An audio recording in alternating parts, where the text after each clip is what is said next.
What's up, guys? My name is DJ Swivel, and on this week's episode of Storytime, I'm going to be sharing with you the story of how I built or helped build Rick Ross his very own branded weed vaporizer. How did that happen? But before we get started, make sure you like, subscribe, comment, leave a message, do what you got to do. Run the intro. DJ Swivel, don't you tell a story, please. DJ Swivel, don't make it cheese. What's up, guys? My name is DJ Swivel, and we're back for another week of Storytime. And on this week's episode, I'm going to be talking to you about diversifying your income streams. Throughout my career, I've had a lot of peaks and a lot of valleys, and that's like very typical of, any music career. Nothing ever goes like this, right? You're always, you have a hit one week or one year, and then the next year you don't, and you're always trying to chase that next level of success. And along the way, like in life, you have those peaks and you have those valleys. And so, those valleys are actually the times where I learned some of the most important lessons and the important things that allowed me to maximize the peaks later in my career. And so one of the stories in particular I want to talk about is sort of the lull period after finishing Beyonce's album 4. I went through a bit of a lull, which I've talked about on this channel before, where, when you spend so much time with one client, all your eggs in one basket, when then that client moves on and goes on tour or decides to take a break or whatever, you end up being stuck. And so there was like a 2-year, 3-year period there where I was kind of stuck, and I had to sort of reinvent myself as a creative after being a recording engineer for Beyonce. And so in that period, I was looking for all sorts of new opportunities and new things that I could do to generate income, because at that time, being a recording engineer was not generating the income that it used to for me. And when you're living in a city like New York, which is already quite expensive, and then you build up a lifestyle for yourself, it can be very challenging to adjust or augment or take a step back in your lifestyle. If you're used to eating out 5 nights a week, if you're used to going shopping and all the time, or going on trips, like if these are things you're used to, it can be hard, and you have to break these difficult habits in order to live within your means. And so aside from that being a challenge, that was sort of the challenge of fixing that problem, sort of also forced me to look at new income streams. And at the time when I was engineering, I really only had one income stream. It was like recording Beyonce or, the odd other artists that I was working with at the time. And so I had to really think, like, after finishing a project with Beyonce, it's very tough to continue to engineer. Every artist at that point is like sort of a step back. And so I had to really rethink my approach to business in general. And, around that time, over the next few years, it was interesting. As I opened my eyes to new opportunities, I found that these new opportunities started presenting themselves to me.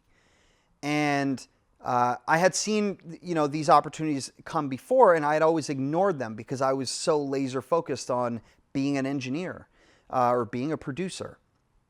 And so I ignored them. But when the income stream was not where it was as an engineer, I started to recognize these new opportunities that would come to me as money-making opportunities. And I didn't quickly ignore them. I actually went and explored them. And, a lot of them did not work out. A lot of them did not make sense. But at one point, I got, just through a chance meeting, I was out in New York, sort of out one night with some friends, and I actually met this girl. I won't say her name.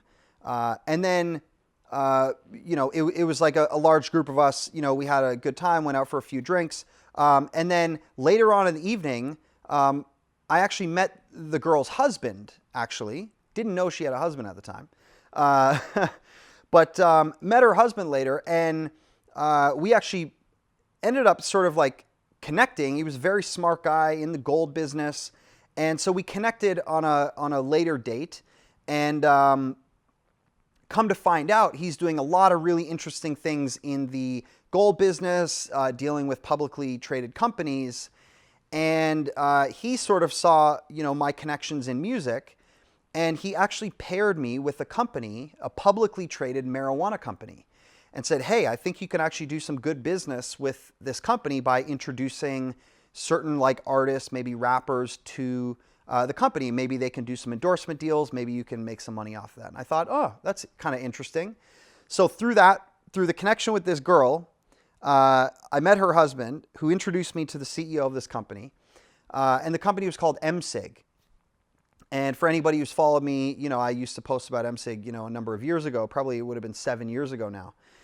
And so this was a new publicly traded marijuana company, and they were selling like, vaporizers and various sort of like, paraphernalia for marijuana consumption. And of course, this is at a time when many states were starting to legalize, marijuana. So, these companies were popping up, legitimate companies who were creating value from out of the space. So anyways, I connect with the CEO of the company, and we start talking about ideas, and he wants to build vaporizers for artists. And so I think about this for a second. I'm like, which artist can I reach out to who makes sense? And, like Wiz Khalifa, I knew some people on his team, but of course he had a ton of products in the space already, and so didn't really fit. So I started going through my Rolodex of which artists could I get to. And Rick Ross came up. Now, I had never met Rick Ross prior, but I knew a gentleman from his team, young Sav. And so I reached out to Sav. I said, hey, I have this opportunity. Maybe we could do something with Ross. Would you want to present the idea? And he said, sure. So I sort of gave him some of the ideas, what we were thinking, what we wanted to do. And at some point, I was invited to just meet Ross. I went up to his hotel room one night in New York. It was sort of a random call I got, like, hey, Ross is in New York. Do you want to go check him? And you can talk about doing some business together. I said, sure. So I'm with a friend of mine. We were having dinner, and I said, why don't we roll up to meet Ross? So he's like, hell yeah, he's a fan. So we go up, and I end up, hanging out with him for an hour and talking business and talking about what a deal might look like. And, to my surprise, he was handling a lot of the business and what he wanted to do himself. He clearly knows where his brand fits in and what he can do. And I actually really admire Ross for all the different ventures that he's kind of created for himself. He really has become like a mogul well beyond just music. And I think that's incredible. And I feel privileged I got to kind of see some of that up close. So anyways, we part ways that night, and we have a general understanding of how it's going to work. And then, of course, my job is to go back to this company and sort of structure a deal that makes sense to make it work. And I won't put any numbers out there, but ultimately we did a pretty lucrative deal for him, certainly, in the 7 figures. And we ended up building Rick Ross, his like boss vaporizer. And it actually proved to be one of the, certainly at the time, probably the largest business deal I'd ever been a part of. And it had nothing to do with recording an artist or mixing a record or anything in my core competency, the core thing, what I believe to be my career.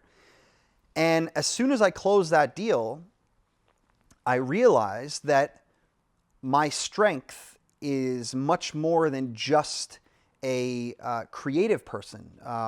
I sort of approach business from a creative standpoint. And so I learned that I could sort of leverage the relationships I have in music and all the people I've met throughout my career and create business opportunities for people. And I thought that would be a really great way to provide value. And so that was a really important lesson I had to learn. And that was sort of the first business deal that led to me doing a number of business deals. And if I'm, at this point, it's almost like difficult to count how many different things I have my hands in. I have a number of different businesses myself, in addition to being a writer and a mixer and a producer and all those creative things. And it really started with that Ross deal. So I got to give a shout out to Ross for sort of having some faith in me to get it done. And it was an incredible learning experience, and he was awesome to deal with the whole time. Unfortunately, the company didn't quite do as well as they had hoped.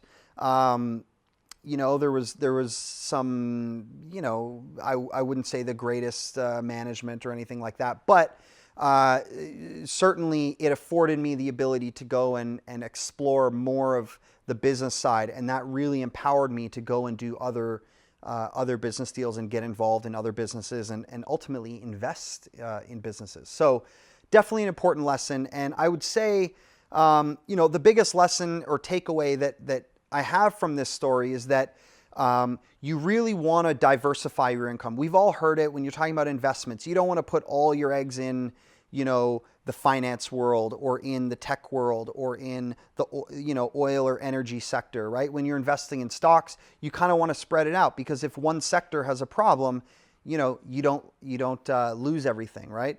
And this is no different in life, right?